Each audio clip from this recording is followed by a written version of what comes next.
الله الرحمن الرحيم.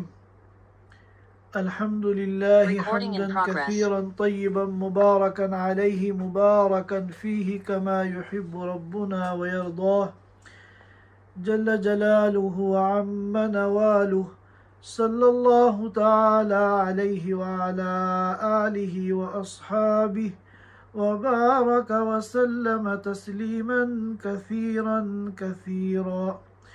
أما بعد فأعوذ بالله من الشيطان الرجيم. ومن يتق الله يجعل له مخرجا ويرزقه من حيث لا يحتسب ومن يتوكل على الله فهو حسبه إن الله بالغ أمره قد جعل الله لكل شيء قدرا. واللائي يئسن من المحيض من نسائكم إن ارتبتم فعدتهن 3 أشهر واللائي لم يحضن وأولاة الأحمال أجلهن أن يضعن حملهن ومن يتق الله يجعل له من أمره يسرا. ذلك أمر الله أنزله إليكم ومن يتق الله يكفر عنه سيئاته ويعظم له أجرا. صدق اللہ العظیم. حضرات سامعین کرام، سورۃ الطلاق کی تفسیر چل رہی ہے. میں نے آپ حضرات کے سامنے آیت نمبر 3 سے لے کر آیت نمبر 5 تک تلاوت کی ہے، اور چونکہ آیت نمبر 3 کا ابتدائی حصہ چونکہ آیت نمبر 2 کے آخری حصے کے ساتھ مربوط ہے، جڑا ہوا ہے، اس وجہ سے میں نے عربی قواعد اور عربی گرامر کے اعتبار سے جہاں سے جملہ شروع ہو رہا ہے میں نے وہاں سے آپ حضرات کے سامنے تلاوت کی ہے. اللہ تعالیٰ فرماتے ہیں، طلاق سے متعلق چند احکام کو نقل کرنے کے بعد کہ ان تمام احکام پر عمل کرنا اور ان احکام کی تعلیمات خداوندی کی پاسداری کرنا یہ تقوی پر موقوف ہے.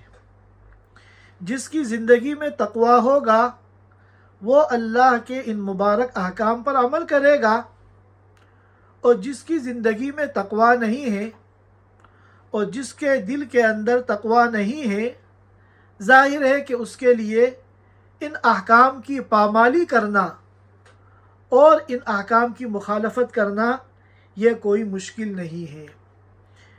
لہٰذا اللہ تعالیٰ فرماتے ہیں، وَمَن يَتَّقِ اللَّهَ يَجْعَل لَّهُ مَخْرَجًا، کہ جو اللہ کا تقوی اختیار کرتا ہے اللہ تعالیٰ پریشانی سے نکلنے کے لیے اس کے لیے راستہ بنا دیتے ہیں. اللہ تعالیٰ اس کے لیے پریشانی سے نکلنے کا راستہ اور ایگزٹ بنا دیتے ہیں، اور تقوی کی برکت سے وہ آسانی کے ساتھ اس پریشانی سے، اس پرابلم سے نکل جاتا ہے. یہاں جو میں نے آپ حضرات کے سامنے 3 آیات پڑھی ہیں، ان میں تقوی کے کل ملا کر 5 فوائد بیان کیے گئے ہیں، اور یہ ایسے فوائد ہیں کہ جس کو یہ فوائد حاصل ہو گئے اس کا دونوں جہان میں بیڑا پار ہو گیا، اس کے مزے ہی مزے ہیں. ہم انشاءاللہ آخر میں ان 5 فوائد کے اوپر بات کریں گے. اس کے بعد فرمایا وَيَرْزُقُهُ مِنْ حَيْثُ لَا يَحْتَسِبُ. تقوی کا ایک فائدہ تو کیا بیان کیا؟ يَجْعَلْ لَهُ مَخْرَجًا. جو تقوی اختیار کرے گا اللہ تعالی ہر مشکل، پریشانی اور مصیبت سے نکلنے کا اس کے لیے راستہ بنا دیں گے. اور دوسرا فائدہ وَيَرْزُقْهُ مِنْ حَيْثُ لَا يَحْتَسِبُ. اللہ تعالیٰ اس کو ایسے راستے سے رزق عطا فرمائیں گے، مال و دولت عطا فرمائیں گے جس کا اس کو تصور بھی نہیں ہوگا، جو اس کی شان و گمان میں بھی نہیں ہوگا. اللہ تعالیٰ ایسے راستے سے اس کے لیے رزق کے اور مال و دولت کے دروازے کھول دیں گے.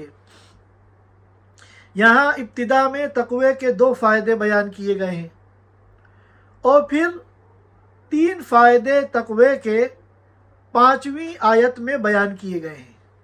جب ہم 5ویں اور آج کے درس کی آخری آیت پر بات کر لیں گے تو آخر میں انشاءاللہ ہم ان تقوی کے ان تمام 5 فوائد کے اوپر تفصیل سے بات کریں گے. اور تقوی کسے کہتے ہیں یہ بھی انشاءاللہ ہم اسی موقع پر بیان کریں گے. بعض مفسرین کرام نے ان آیات کا ایک شان نزول بیان کیا ہے کہ کس موقع پر یہ آیت نازل ہوئی. وَمَن يَتَّقِ اللَّهَ يَجْعَل لَّهُ مَخْرَجًا وَيَرْزُقْهُ مِنْ حَيْثُ لَا يَحْتَسِبُ. کہ جو بھی تقوی اختیار کرے گا اللہ پریشانی سے نکلنے کا راستہ بنا دیں گے اس کے لیے، اور تصور سے زیادہ اللہ اس کو رزق عطا فرمائیں گے. تو اس سلسلے میں ابن عباس رضی اللہ تعالیٰ عنہ کی روایت ہے کہ صحابی رسول عوف بن مالک رضی اللہ تعالیٰ عنہ کا بیٹا سالم بن عوف، اس کو دشمنوں نے گرفتار کر لیا اور اس کو لے جا کر اپنے یہاں قید کر لیا. اور بعض روایتوں سے معلوم ہوتا ہے کہ ایسی اذیت ناک اور تکلیف دہ بیڑی میں جکڑ کر سالم کو انہوں نے باندھ کے رکھا ہوا تھا کہ جس کی تکلیف برداشت سے باہر تھی. اب ماں باپ کا دل بڑا نرم ہوتا ہے. جب سالم کے ماں باپ کو یعنی عوف بن مالک اور ان کی اہلیہ کو پتہ چلا کہ ہمارے بچے کو دشمنوں نے پکڑ لیا ہے اور اس کو اذیت دے رہے ہیں، ٹارچر کر رہے ہیں، تو ماں باپ کا دل تو دکھتا ہے، تکلیف ہوتی ہے، صبر آنا مشکل ہوتا ہے.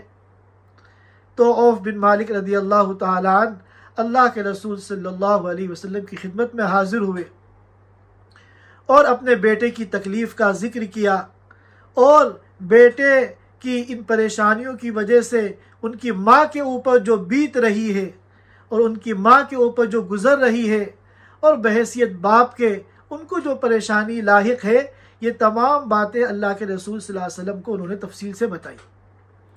تو اللہ کے رسول صلی اللہ علیہ وسلم نے فرمایا، 2 روایتیں ہیں. یہ واقعہ حیات الصحابہ کے اندر بھی مولانا یوسف صاحب رحمۃ اللہ علیہ نے نقل فرمایا ہے. بعض روایتوں میں تو ہے کہ اللہ کے رسول صلی اللہ علیہ وسلم نے ان سے کہا کہ تم کثرت سے لا حول ولا قوت الا باللہ پڑھو، چلتے پھرتے اٹھتے بیٹھتے کثرت سے لا حول ولا قوت الا باللہ پڑھو، اس کی برکت سے اللہ تعالیٰ تمہاری یہ پریشانی ختم کر دیں گے. لا حول ولا قوت الا باللہ کا ایک بہت مجرب وظیفہ بھی ہے، ہر قسم کی پریشانی سے بچنے کا اور اپنے مقاصد کو حاصل کرنے کا ایک انتہائی مجرب وظیفہ ہے. انشاءاللہ ہم اس کو بھی بیان کریں گے. اور بعض روایتوں میں ہے کہ اللہ تعالیٰ نے ان دونوں کو تقوی کا حکم دیا، فرمایا کہ تم دونوں تقوی اختیار کرو. تقوی کی برکت سے بھی اللہ تعالیٰ مشکلات کو حل فرما دیتے ہیں، پریشانیوں کو دور فرما دیتے ہیں۔ علماء نے فرمایا کہ ممکن ہے دونوں باتوں کا حکم دیا ہو، بعض روایتوں میں ایک کا ذکر آ گیا، بعد میں دوسری کا ذکر آ گیا۔ بہرحال جب اللہ کے رسول صلی اللہ علیہ وسلم نے ان کو نصیحت کی تو انہوں نے، ان کی اہلیہ نے اس پر عمل شروع کیا، اور اس لا حول ولا قوت الا باللہ کے ورد اور تقوی کی برکت کے اثرات ظاہر ہونے شروع ہوئے۔ اللہ کی نصرت حرکت میں آئی، اور جس اذیت ناک زنجیر میں، بیڑی میں ان کے بیٹے سالم کو دشمنوں نے جکڑ رکھا تھا، اللہ کے حکم سے وہ بندھن ٹوٹ گیا اور وہ بیڑی جو ہے کھل گئی۔ اور یہ ایسا وقت تھا جو دشمنوں کی غفلت کا وقت تھا، وہ لوگ سو رہے ہوں گے یا اپنے کاموں میں مشغول ہوں گے، ان کی طرف سے غافل تھے۔ تو جب سالم کی یہ قید کھل گئی تو یہ بآسانی وہاں سے نکل کر باہر آ گئے، دیکھا یہاں بھی کوئی نہیں ہے، یہ تو تقوی کی برکت ہے، یہ تو لا حول ولا قوت الا باللہ کے ورد کا اثر ہے۔ باہر انہوں نے دیکھا کہ ایک اونٹ کھڑا ہوا ہے ان کا، یہ اس اونٹ پر بیٹھ گئے اور وہاں سے روانہ ہو گئے۔ راستے میں ایک جگہ دیکھا کہ انہی دشمنوں کے اونٹوں کا ایک بہت بڑا مجموعہ ہے، جمع غفیر، نہ جانے کتنے اونٹ ہوں گے۔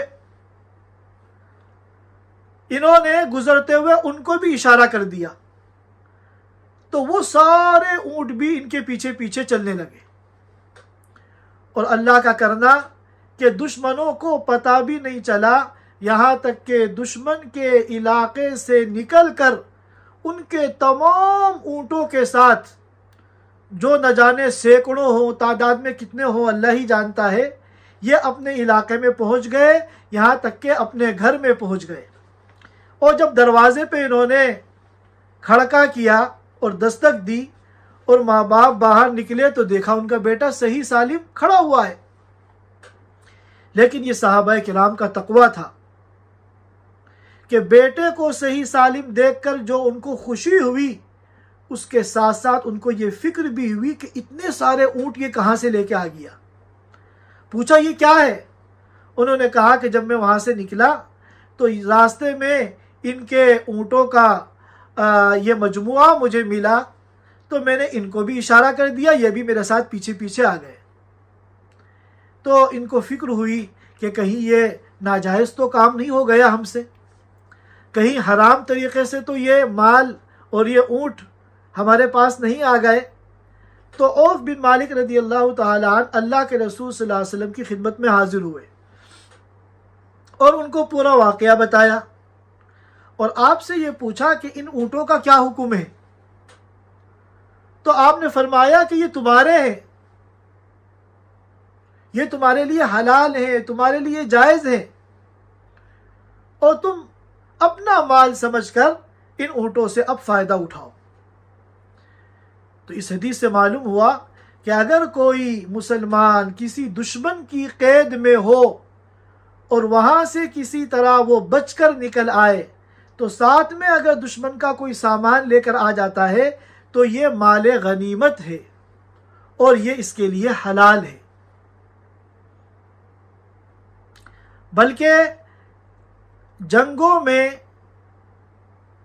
اور جہاد کے نتیجے میں جو دشمن کا مال مسلمانوں کو ملتا ہے، جس کو مال غنیمت کہتے ہیں، اس کا تو حکم یہ ہے کہ اس کا 5واں حصہ جو ہے 20% وہ دیا جاتا ہے بیت المال میں، جو اجتماعی بہت سے تقاضوں میں استعمال ہوتا ہے، اور 80% جو ہے وہ اس کو ملتا ہے۔ لیکن یہ جو مال غنیمت ان کو ملا ہے یہ 100% ان کا ہے۔ عام مال غنیمت جو جنگوں میں ملتا ہے اس کا حکم تو قرآن نے بیان کیا تھا، وَاعْلَمُوا أَنَّمَا غَنِمْتُم مِّن شَيْءٍ فَأَنَّ لِلَّهِ خُمُسَهُ وَلِلرَّسُولِ الی آخر الآیہ، کہ اے ایمان والوں یہ جان لو کہ جو بھی تمہیں مال غنیمت ملتا ہے میدان جنگ میں، تو اس کا خمس 5واں حصہ یعنی 20% وہ اللہ اور اس کے رسول کا ہے، یعنی اس کو بیت المال کے اندر جمع کیا جاتا ہے۔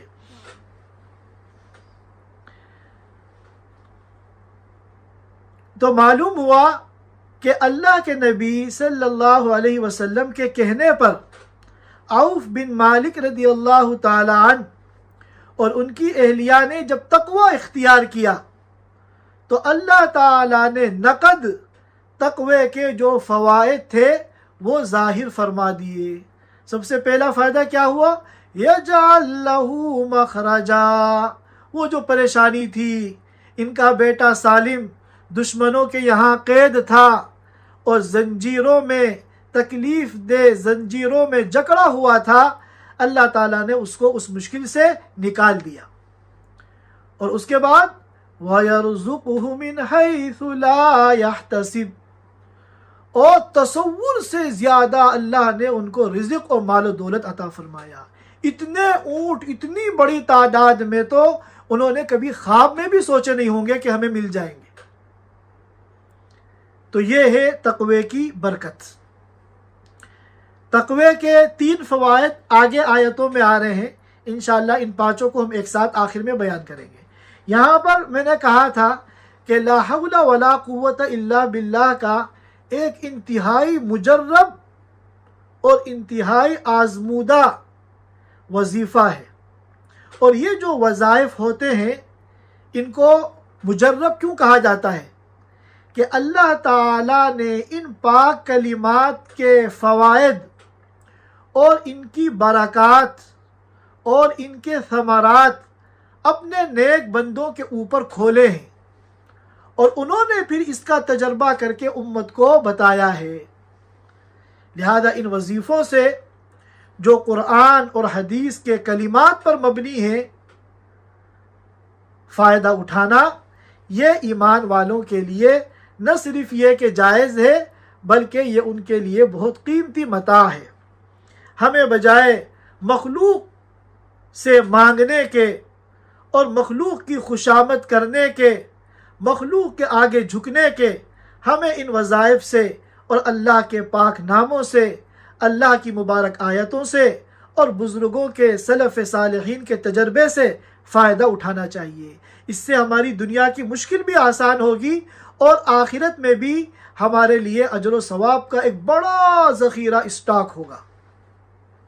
تو حضرت مجدد الفسانی رحمۃ اللہ علیہ، شیخ احمد سرہندی جن کا نام آپ حضرات نے سنا ہوگا، بہت بڑے عالم، بہت بڑے اللہ والے، بہت بڑے بزرگ، اور خاص طور پر ہندوستان کے مسلمانوں پر ان کا اتنا بڑا احسان ہے کہ جس کو ہم الفاظ میں بیان نہیں کر سکتے۔ اس وقت ان کی تاریخ، ان کی حالات زندگی بتانے کا وقت نہیں ہے، انشاءاللہ کسی موقع پہ ان کا انشاءاللہ تذکرہ کیا جائے گا۔ بہرحال انہوں نے یہ وظیفہ بتایا ہے تجربے کی روشنی میں کہ جب بھی کوئی مصیبت آئے، بلا آئے، پریشانی آئے، یا آپ کا کوئی بڑا مقصد ہو جس کو آپ حاصل کرنا چاہ رہے ہیں، تو روزانہ 500 مرتبہ لا حول ولا قوت الا باللہ پڑھیں، اور اول اور آخر 100 مرتبہ درود شریف پڑھ لیں۔ انشاءاللہ بڑی سے بڑی مصیبت اور بڑی سے بڑی پریشانی اور بڑی سے بڑی ٹینشن اللہ پاک اس وظیفے کی برکت سے دور فرما دیں گے۔ اور آپ کا کوئی بڑا سے بڑا مقصد ہو، کام ہو، اور اسباب کی روشنی میں آپ کو ناممکن نظر آ رہا ہو، لیکن اگر آپ یقین کے ساتھ اس وظیفے کو پڑھیں گے تو اللہ تعالیٰ یقیناً آپ کا وہ کام بنائیں گے۔ تو ہمیں سب سے پہلے 100 مرتبہ درود شریف پڑھنا ہے۔ درود شریف مختصر پڑھ لیے، صلی اللہ علی النبی الکریم، مختصر درود ہے، 100 مرتبہ پڑھ لیے۔ پھر 500 مرتبہ لا حول ولا قوت الا باللہ پڑھیے، 5 تسبیح، اور آخر میں 1 مرتبہ پھر درود شریف 100 مرتبہ پڑھ لیے۔ جب تک کام نہ بن جائے، مسئلہ حل نہ ہو جائے، آپ روزانہ اس معمول کو بنا لیے اور کوشش یہ کیجئے کوئی بھی وظیفہ ہو، کوئی بھی ورد ہو، کوئی بھی ذکر ہو تو اس میں یکسوئی ہو، آپ جی لگا کر اور اللہ سے اپنی لو لگا کر اس وظیفوں کو پڑھیں، انشاءاللہ ناممکنات کو اللہ تعالیٰ آپ کے لیے ممکن بنا دیں گے۔ اس کے بعد فرماتے ہیں اللہ تعالیٰ وَمَن يَتَوَكَّلْ عَلَى اللَّهِ فَهُوَ حَسْبُهُ، اور جو اللہ پر بھروسہ کرتا ہے فَهُوَ حَسْبُهُ، اللہ اس کے لیے کافی ہو جاتا ہے۔ جو اللہ پر بھروسہ کرے گا اللہ اس کی تمام کاموں میں اس کے لیے کافی ہو جائے گا۔ توکل کسے کہتے ہیں؟ اللہ پر بھروسہ کرنا۔ لیکن اللہ پہ بھروسہ کرنے کا مطلب یہ نہیں ہے کہ ہم اسباب کو چھوڑ دیں۔ بہت سے لوگ جب توکل پر عمل کرنا چاہتے ہیں تو اسباب کو چھوڑ دیتے ہیں کہ ہم علاج نہیں کریں گے، شفا دینے والی ذات تو اللہ کی ہے، ہم کاروبار نہیں کریں گے، رزق دینے والی ذات تو اللہ کی ہے۔ یاد رکھیے، جس طرح اسباب پر بھروسہ کرنا گمراہی ہے، اسی طرح اسباب کا انکار کرنا جہالت ہے۔ اسباب کا انکار جہالت ہے اور اسباب پر یقین ضلالت ہے، گمراہی ہے۔ ہمیں اسباب کا انکار نہیں کرنا ہے، اسباب کو اختیار کرنا ہے، لیکن یقین ہمیں اللہ کی ذات پہ کرنا ہے جو مسبب الاسباب ہے۔ اسباب کو مؤثر بنانے والی ذات اللہ کی ہے، تو جب اللہ ہی کے کرنے سے ہوگا اور اللہ کے نہ کرنے سے نہیں ہوگا تو ہم اسباب اختیار کیوں کریں؟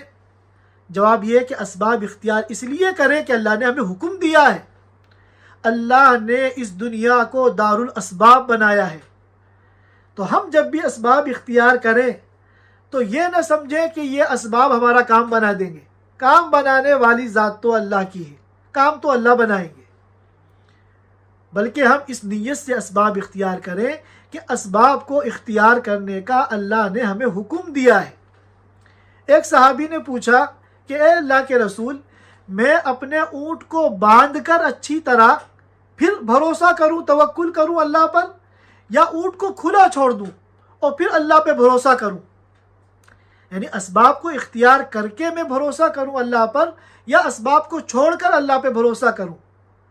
تو آپ نے فرمایا کہ اس کو باندھو، اسباب اختیار کرو، پھر اللہ پہ بھروسہ کرو۔ ہمارے بہت سے لوگ جب نیا نیا دینی جذبہ پیدا ہوتا ہے تو شیطان جو ہے وہ خوب مکار ہے، خوب انسانوں کے ساتھ کھیلنا جانتا ہے، تو پھر وہ جو ہے توکل کا غلط مفہوم ذہن میں بٹھا کر اسباب کو چھڑوا دیتا ہے، جس کے نتیجے میں پھر وہ خسرت دنیا والآخرہ، دنیا کا بھی نقصان اٹھاتا ہے اور اللہ کے حکم کی خلاف ورزی کرنے کی وجہ سے آخرت میں بھی نقصان اٹھاتا ہے۔ تو ہمیں اسباب اختیار کرنا ہے کیونکہ اللہ کا حکم ہے، لیکن یقین ہمیں اسباب پر نہیں کرنا ہے۔ یقین کس پہ کرنا ہے؟ مسبب الاسباب پر کرنا ہے، اللہ کی ذات پہ کرنا ہے۔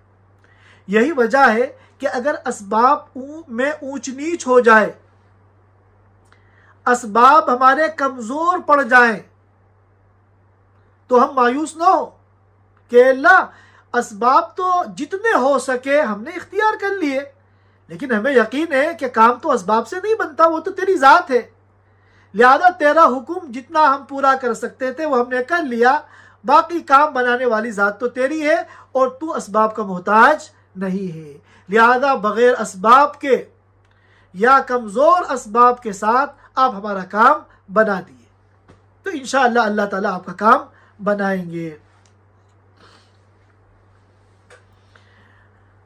اور اللہ کے رسول صلی اللہ علیہ وسلم نے ایک موقع پر فرمایا کہ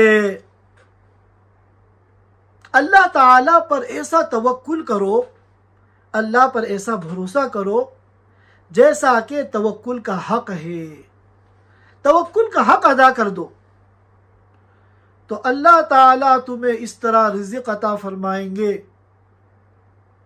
اس طرح روٹی روزی عنایت فرمائیں گے جیسا کہ پرندوں کو عطا فرماتے ہیں۔ پرندے، ان کا نہ کوئی بزنس ہے، نہ ان کی کوئی جاب ہے، نہ ان کی کھیتی باڑی ہے، تغدو خماصا وتروح بطانا، یہ خالی پیٹ صبح نکلتے ہیں اپنے گھونسلوں سے اور شام کو جب واپس آتے ہیں تو پیٹ بھرے ہوئے ہوتے ہیں۔ لہٰذا ہم اگر اللہ پہ توکل کریں گے تو اللہ تعالیٰ غیب سے ہمارے مسائل کو حل فرمائیں گے۔ اور امام بخاری نے، امام مسلم نے عبداللہ ابن عباس رضی اللہ تعالیٰ عنہ کی ایک حدیث نقل کی ہے کہ اللہ کے رسول صلی اللہ علیہ وسلم نے فرمایا کہ میری امت کے 70,000 لوگ ایسے ہیں، میری امت کے 70,000 لوگ ایسے ہیں جو قیامت کے دن بغیر کسی حساب کتاب کے جنت میں داخل ہوں گے۔ اور فرمایا کہ ان لوگوں کی صفات میں سے ایک صفت توکل ہے، یہ لوگ توکل کی وجہ سے، اللہ پر بھروسے کی وجہ سے یہ بغیر حساب کتاب کے جنت میں داخل ہوں گے۔ تو اللہ نے فرمایا وَمَن يَتَوَكَّلْ عَلَى اللَّهِ فَهُوَ حَسْبُهُ، کہ جو اللہ پر بھروسہ کرتا ہے اللہ اس کے لیے کافی ہو جاتا ہے۔ إِنَّ اللَّهَ بَالِغُ أَمْرِهِ، اللہ تعالیٰ اپنے ہر کام کو پایہ تکمیل تک پہنچانے والے ہیں۔ اللہ تعالیٰ کا کوئی کام ادھورا نہیں ہوتا، اللہ تعالیٰ کا کوئی کام ناقص نہیں ہوتا، بلکہ اللہ تعالیٰ جس کام کا ارادہ کرتے ہیں اس کو پایہ تکمیل تک پہنچاتے ہیں۔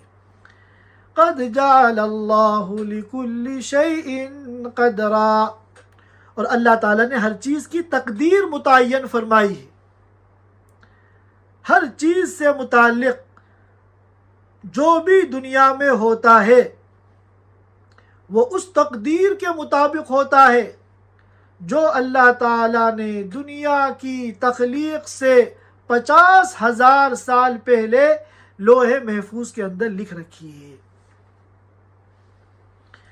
اس کے بعد اگلی آیت ہے جس میں عدت کے مسائل بیان کیے گئے ہیں۔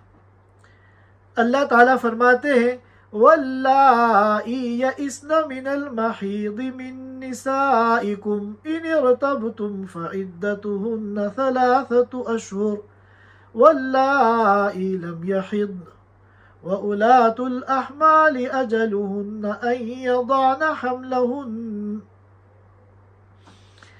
کہ 3 قسم کی عورتیں ایسی ہیں جن کی عدت کا پیریڈ عام عورتوں کی عدت سے مختلف ہے۔ جب کسی عورت کو طلاق ہوتی ہے تو اس صورت کی ابتدائی آیتوں میں اس کی عدت بیان کی گئی ہے، اس کی عدت کا ذکر آیا ہے، اور اس عدت کا جو پیریڈ ہے وہ قرآن پاک میں ایک دوسرے مقام پہ بیان کیا گیا ہے۔ وَالْمُطَلَّقَاتُ يَتَرَبَّصْنَ بِأَنفُسِهِنَّ 3 قُرُوء، کہ مطلقہ عورتوں کی جو عدت ہے وہ 3 ماہواری ہے، 3 حیض۔ طلاق کے بعد جب پہلا حیض آئے گا، دوسرا آئے گا، تیسرا آئے گا، تیسرا جب ختم ہو جائے گا تو ان کی عدت ختم ہو جائے گی۔ لیکن 3 عورتیں ایسی ہیں جن کا حکم مختلف ہے۔ نمبر 1، وہ عورتیں جو بوڑھی ہو گئی ہیں اور سن ایاس کو پہنچ گئی ہیں، نا امیدی کی عمر کو پہنچ گئی ہیں، اب ان کو اولاد کی امید نہیں ہے اور اب ان کو ماہواری بھی نہیں آتی۔ نمبر 1۔ نمبر 2، وہ عورتیں جن کو ابھی حیض آنا ہی شروع نہیں ہوا، یعنی نابالغ بچیاں۔ ظاہر ہے کہ نکاح تو نابالغ بچی کا بھی ہو سکتا ہے، اس کا جو باپ ہے وہ نکاح کرا سکتا ہے ولی، اور پھر اس کو طلاق بھی ہو سکتی ہے۔ تو ابھی حیض آنا شروع نہیں ہوا، ماہواری ابھی شروع نہیں ہوئی اور طلاق ہو گئی، تو اب جو بوڑھی عورت ہے اس کو بھی حیض نہیں آتا، اور جو نابالغ کم سن بچی ہے اس کو بھی حیض نہیں آتا، تو ان کی عدت کیا ہوگی؟ کیونکہ عام عورتوں کا جو مدت عدت کا پیریڈ بیان کیا گیا وہ 3 حیض ہے، اور ان کو حیض آتا نہیں، تو فرمایا فَعِدَّتُهُنَّ 3 أَشْهُرٍ، ان کی عدت جو ہے 3 مہینے ہیں۔ یہ جو قمری مہینے ہوتے ہیں ہجری سال کے اعتبار سے، یہ 3 مہینے ان عورتوں کی عدت ہیں۔ طلاق کے بعد سے عربی کیلنڈر کے اعتبار سے جب 3 مہینے گزر جائیں گے 90 ڈیز، تو پھر یہ اپنی عدت سے نکل جائیں گی، عدت پوری ہو جائے گی۔ یہ تو 2 ہو گئی۔ تیسری عورت ہے وَأُولَاتُ الْأَحْمَالِ، جو عورتیں حاملہ ہیں، پریگننٹ ہیں، تو ان کی جو عدت ہے وہ وضع حمل ہے، یعنی بچے کی پیدائش۔ جب بچے کی پیدائش ہو جائے گی ان کی عدت ختم ہو جائے گی، چاہے طلاق کے 1 دن کے بعد پیدائش ہو جائے تو 1 ہی دن میں عدت ختم، یا 8 مہینے کے بعد جا کے پیدائش ہو تو 8 مہینے تک ان کی عدت رہے گی۔ یہ اللہ تعالیٰ نے اس آیت کریمہ کے اندر فقہی مسائل بیان کیے گئے ہیں کہ عورت اگر سن ایاس کو پہنچ گئی ہے، نا امیدی کی عمر کو پہنچ گئی ہے، بوڑھی ہو گئی ہے، اب اس کو مینسز نہیں آتے، تو اس کی جو طلاق کی عدت ہے وہ 3 مہینے ہے، اور وہ بچی جو ابھی بالغ نہیں ہوئی، اس کی ماہواری ابھی شروع نہیں ہوئی، اس کی جو عدت ہے وہ 3 مہینہ ہے، اور جو پریگننٹ خواتین ہیں ان کی جو طلاق کی عدت ہے وہ وضع حمل ہے، جیسے ہی ڈیلیوری ہوگی، پیدائش ہوگی، ان کی عدت ختم ہو جائے گی۔ اس کے بعد 3 فوائد تقوی کے آخر میں مزید بیان فرما رہے ہیں۔ فرمایا وَمَن يَتَّقِ اللَّهَ يَجْعَل لَّهُ مِنْ أَمْرِهِ يُسْرًا، جو اللہ سے ڈرتا ہے، اللہ کا تقوی اختیار کرتا ہے، اللہ تعالیٰ اس کے ہر معاملے میں آسانی پیدا فرما دیتے ہیں، بڑے آسانی کے ساتھ اس کے کام بنتے چلے جاتے ہیں۔ ذَلِكَ أَمْرُ اللَّهِ أَنزَلَهُ إِلَيْكُمْ، یہ اللہ کا وہ حکم ہے جو اللہ نے تم لوگوں پر اتارا ہے۔ 3 فوائد ہو گئے۔ نمبر 1، يَجْعَل لَّهُ مَخْرَجًا، جو تقوی اختیار کرے گا اللہ تعالی ہر پریشانی سے نکلنے کا اس کے لیے راستہ بنا دیں گے، یعنی ہر پریشانی اس کی دور کر دیں گے۔ نمبر 2، وَيَرْزُقُهُ مِنْ حَيْثُ لَا يَحْتَسِبُ، تصور سے زیادہ اللہ اس کو رزق عطا فرمائیں گے، ایسے راستے سے دیں گے جو اس کی شان و گمان میں بھی نہیں ہوگا۔ 2، تیسرا، يَجْعَل لَّهُ مِنْ أَمْرِهِ يُسْرًا، اللہ اس کے ہر معاملے میں آسانی پیدا فرما دیں گے۔ اس کے بعد فرمایا وَمَن يَتَّقِ اللَّهَ يُكَفِّرْ عَنْهُ سَيِّئَاتِهِ، آخر کے جو 2 فوائد ہیں، نمبر 4، نمبر 5، خاص طور پر ان کا تعلق آخرت سے ہے۔ وَمَن يَتَّقِ اللَّهَ، جو تقوی اختیار کرے گا اللہ کا، یکفر عنہ سیئاتہ، اللہ تعالیٰ اس کے گناہوں کو دور کر دیں گے، اس کے گناہوں کو مٹا دیں گے، یعنی اس کی مغفرت فرما دیں گے۔ اور آخری فائدہ وَيُعْظِمْ لَهُ أَجْرًا، اس کے اجر کو بڑھا دیں گے۔ آخرت کے اعتبار سے ہمیں کیا چاہیے؟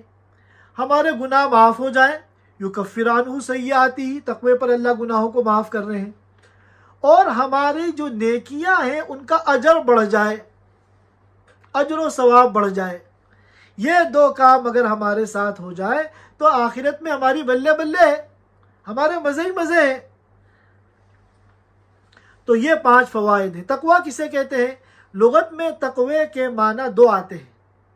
بچنا اور ڈرنا. اتقوا النار، آگ سے بچو. اتقوا اللہ، اللہ سے ڈرو. اور تقوی کی جو اصطلاحی تعریف ہے اس میں دونوں معنی ملحوظ ہیں. اللہ کے ڈر سے، اللہ کی نافرمانی سے بچنا. اللہ کے ڈر سے، اللہ کی نافرمانی سے بچنا، یہ تقوی ہے. آج کل ہم لوگوں کو ایسی غلط فہمی ہے اور ہم لوگ ایسے دھوکے میں ہیں، ہم یہ سمجھتے ہیں کہ اگر ہم نے تقوی اختیار کر لیا تو ہماری دنیا کا بیڑا غرق ہو جائے گا. اگر ہم جھوٹ نہیں بولیں گے ہمارا مال نہیں بکے گا، دکان نہیں چلے گی. اگر ہم دھوکہ نہیں دیں گے، ایمانداری کے ساتھ کاروبار کریں گے، ہمارا کاروبار ٹھپ ہو جائے گا.